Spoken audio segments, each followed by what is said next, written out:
Dear students of 7th class, welcome back to my classroom. Students, we have already seen the poem We Shall Overcome, its explanation and the extra worksheet also. Now today we are going to do the English workshop of this poem. ठीक है, आज हम इस poem का English workshop करने वाले हैं. तो क्वेश्चन नंबर 1 हमारे पास में, सिंग द सॉन्ग. इस सॉन्ग को हम ऑलरेडी गा चुके हैं, हमने प्रीवियस लेसन में देख लिया है. Okay, now we have the next question. मैंने यहाँ पर पूरा क्वेश्चन नहीं लिखा है.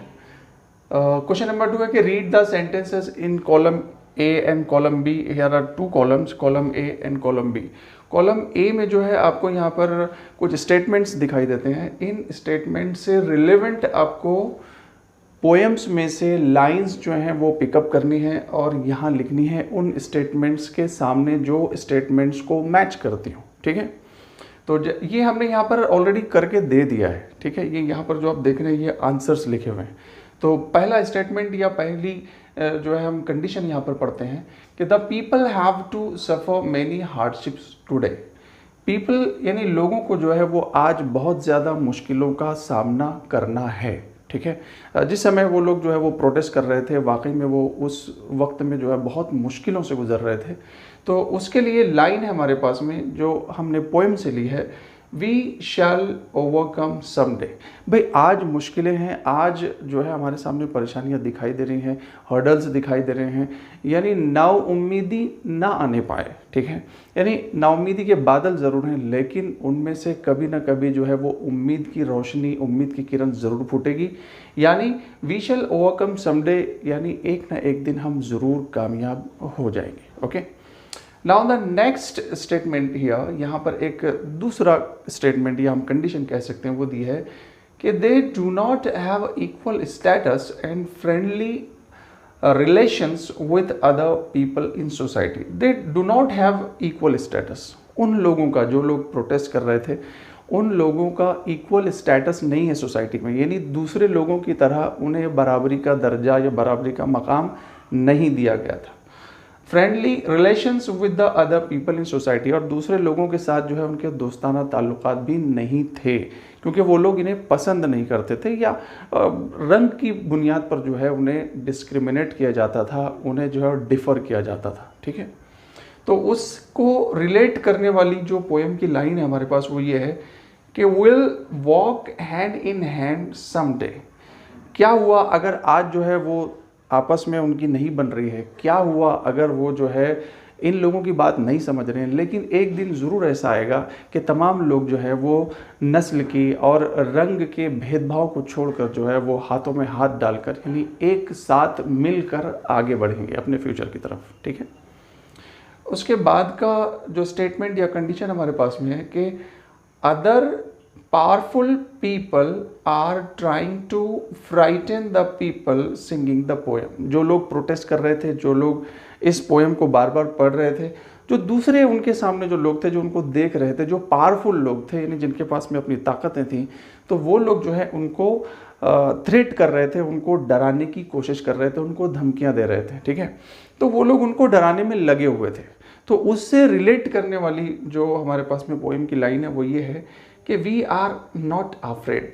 मतलब आप कितना भी डराओ, कितनी भी मुश्किलें हमारे सामने पैदा करो, लेकिन हम जो है आज नहीं डरने वाले हैं. हम उन तमाम मुश्किलों का सामना करके आगे बढ़ेंगे और तुम लोगों को समझा के रहेंगे कि इंसानियत ही सबसे बड़ी चीज़ है. ओके, उसके बाद है कि the people singing the song are not free today.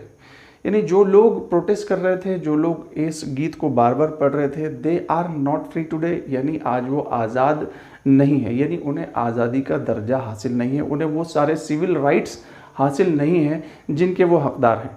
ठीक है, तो उसको रिलेट करने वाली हमारे पास में पोएम की लाइन ये है कि the truth shell make us free someday.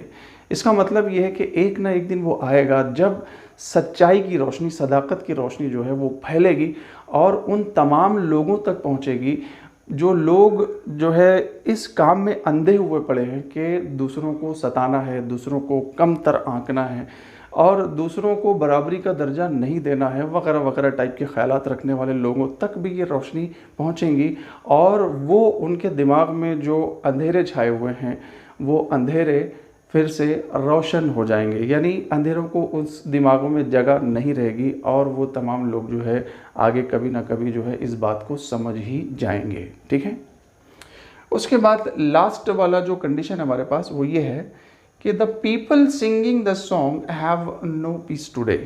आज जो लोग प्रोटेस्ट कर रहे हैं उनकी ज़िंदगी में आज पीस नहीं है, यानी अमन व अमान नहीं है, बिल्कुल नहीं था उस वक्त। इसीलिए तो वो लोग प्रोटेस्ट कर रहे थे ताकि वो अपने बुनियादी हुकूक को हासिल कर सकें।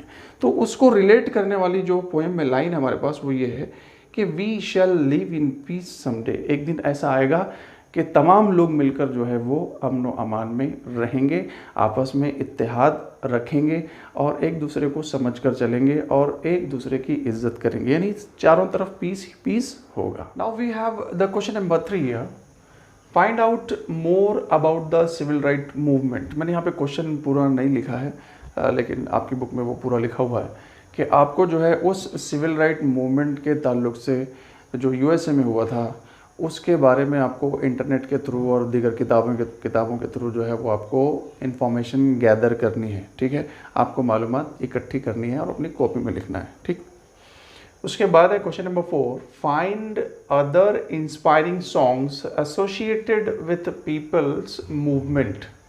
इसको भी पूरा नहीं लिख पाया हूँ मैं यहाँ पर, लेकिन ये क्वेश्चन नंबर 4 में ये कहा गया है कि जिस तरीके से हमने वी शैल ओवरकम जो इंस्पायरिंग सॉन्ग देखा तो उसी से रिलेट करने वाले या उसी की तरह के और भी जो दूसरे सॉन्ग्स हैं जो हमारी अपनी मदर टंग में बने हैं, अपनी लैंग्वेज में बने हैं, वो भी हम लिख सकते हैं। ठीक है, तो ऐसे सॉन्ग्स जो है वो आपको फाइंड आउट करके यहाँ पर लिखने थे। ठीक है, तो मैंने यहाँ पे लिख दिया है कि सारे जहाँ से अच्छा भी एक सॉन्ग है हमारा जो भी इंस्पायरिंग सॉन्ग है, और ऐ मेरे वतन के लोगों उर्दू में भी लिख दिया है, कदम कदम बढ़ाए जा, ये देश है वीर जवानों का, वगैरह ऐसे बहुत सारे इंस्पायरिंग सॉन्ग्स जो हैं वो अवेलेबल हैं। ठीक है, तो उनकी लिस्ट जो है वो आपको बनानी है, 2-4 नाम यहाँ पर हमने लिख दिए हैं।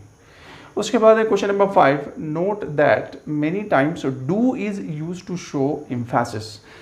कई मरतबा ऐसा होता है कि मोस्ट ऑफ द टाइम्स जो है जब हम सेंटेंस में डू का इस्तेमाल करते हैं और उस वक्त करते हैं जब हमें सेंटेंस को एम्फेसाइज करना होता है, यानी उसको मोर पोटेंशियल देना होता है, ज़्यादा यानी उसमें पावर क्रिएट करना होता है, ऐसा कह सकते हैं कि यानी कि सेंटेंस को ज़्यादा मौसर बनाने के लिए, ज़्यादा इफ़ेक्टिव बनाने के लिए हम जो है उसमें डू का यूज़ करते हैं। तो एग्जाम्पल के तौर पर यहाँ पर है कि आई डू बिलीव, जैसे यहाँ पर ये भी लिख सकते थे कि आई बिलीव, मैं यकीन करता हूँ, लेकिन I do believe because I strongly believe there, यानी मुझे पूरी तरीके से पूरी शिद्दत के साथ में यकीन है। ठीक है, तो इसलिए डू जो है यहाँ पे आई बिलीव सेंटेंस को जो है मोर एम्फेसाइज करता है, यानी उसको ज़्यादा पोटेंशियल देता है, यानी उस पर ज़्यादा वज़न पैदा होता है उस सेंटेंस पर अगर हम डू उसमें यूज़ करते हैं। Right 3 more sentences using do for emphasis. अब जो है आप और भी कुछ सेंटेंस जो है आपको लिखने हैं, कम से कम 3 सेंटेंस जो है वो आपको लिखने हैं, 3 मोर सेंटेंसेस जिसमें आपको डू का यूज़ बताना है। तो हमने यहाँ पर 3 सेंटेंसेस लिख दिए हैं, जैसे कि I do have to achieve the goal, मुझे गोल अचीव करना ही है, मुझे कामयाबी हासिल करनी ही है, मुझे अपना मकसद पूरा करना ही है। इसका मतलब ये है कि मुझे किसी भी हाल में अपने मकसद को गेन करना है।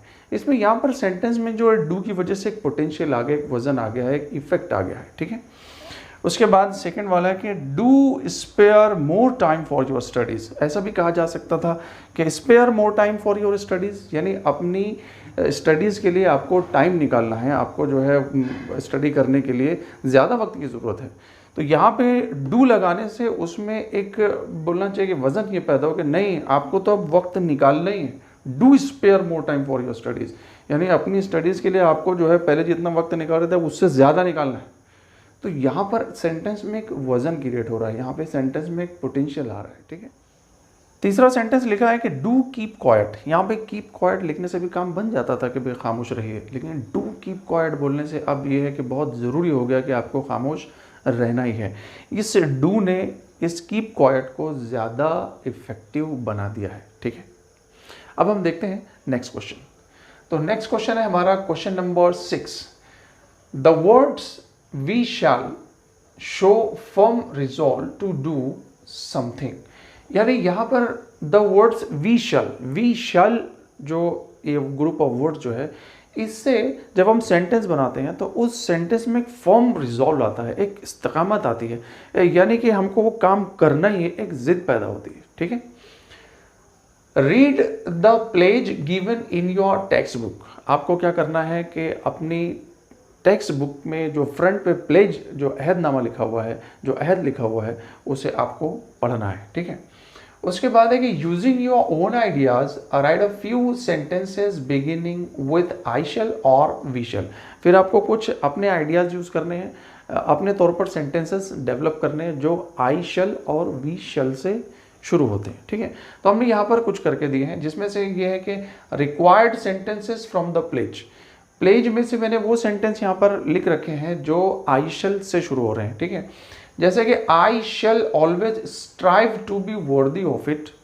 उसके बाद है कि I shall give my parents, teachers and all elders respect and treat everyone with courtesy।